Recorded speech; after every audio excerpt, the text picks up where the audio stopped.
Hello and a very warm welcome to the Global Borrowers and Investors Forum 2020. This year we're bringing you the conference to you in this special publication and digitally on our website. Lockdown, of course, means no great gathering in London's Landmark Hotel this year, or no chance to see our friends from across the global capital market in the same place, and no chance to share a quick coffee or something stronger in one of Marylebon's many quiet corners. But fear not.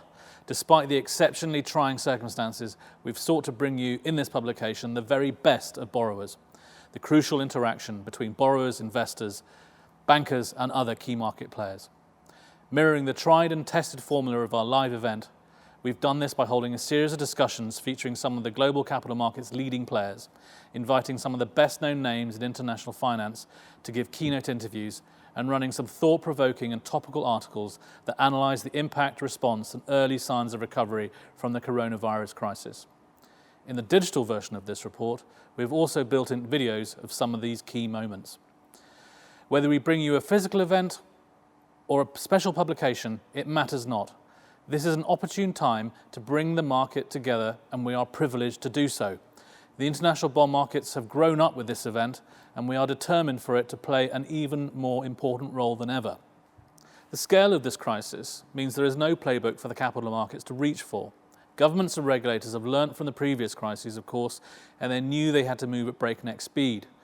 But they have had to deliver on an unprecedented scale to prevent a health and economic crisis turning into a financial one.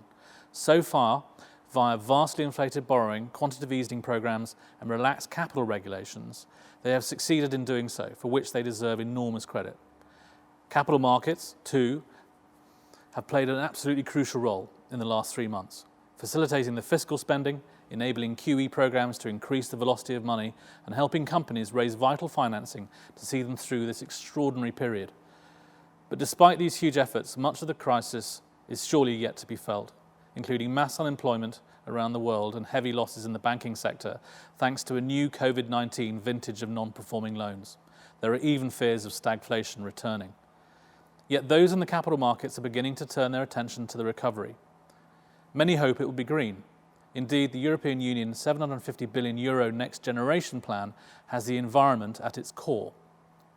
That would be an example of turning a crisis into an opportunity.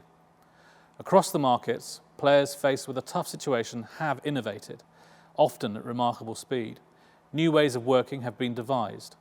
None would have dreamt the entire capital markets could move from the glamorous, high-tech offices that usually house them to a vast network of private houses and flats equipped only with domestic broadband routers. At times, partners, children and even pets have become unwitting stars of mandate pitches and pricing updates. Financially too, there has been innovation. A large market of COVID-19 response bonds has flourished as issuers and investors both wanted to connect in an effort to fight the pandemic and its social effects. New ways of working with social bond norms have been needed to make it possible. Now banks and even corporates are getting involved. For decades, IPOs in Europe have been done to a template: 2 weeks investor education followed by 2 weeks book building. Despite widespread frustration, no one has ever managed to shake it. Yet during the pandemic, these phases have been compressed to 1 week and 3 days. Market participants are in inventive mood. Ideas suggested in this publication include the capital markets providing insurance for business interruption. At a more basic level, we are also sure to learn from this experience. When lockdowns are fully lifted and people are confident to meet again in person, attitudes towards business travel will have changed. So many capital markets participants who used to live on aeroplanes have told us what a relief it is not to have to do that anymore, but that they of course miss the human interaction. We have all had to get used to video conferencing platforms, and although we might have found them difficult or awkward at first, we have found that they have by and large worked. Business travel will still happen, but surely less than before. Instead, market participants will put greater emphasis on the big annual events like this one, where they can do many meetings face-to-face and take advantage of the critical mass of people and efficiencies of scale. I would like to thank all who have given up their time to join our panels, deliver keynote speeches and speak to our journalists for our feature articles. And we'd also like to thank our sponsors. Without them, this virtual gathering, and therefore the convening of leading borrowers, bankers and investors, as well as rating agencies and market infrastructure providers, just would not happen. We are particularly grateful to them in supporting us this year, a time of real uncertainty, and for backing us in trying something new. Their faith and support for this year's Global Borrowers and Bond Investors Forum Virtual 2020 will not be forgotten.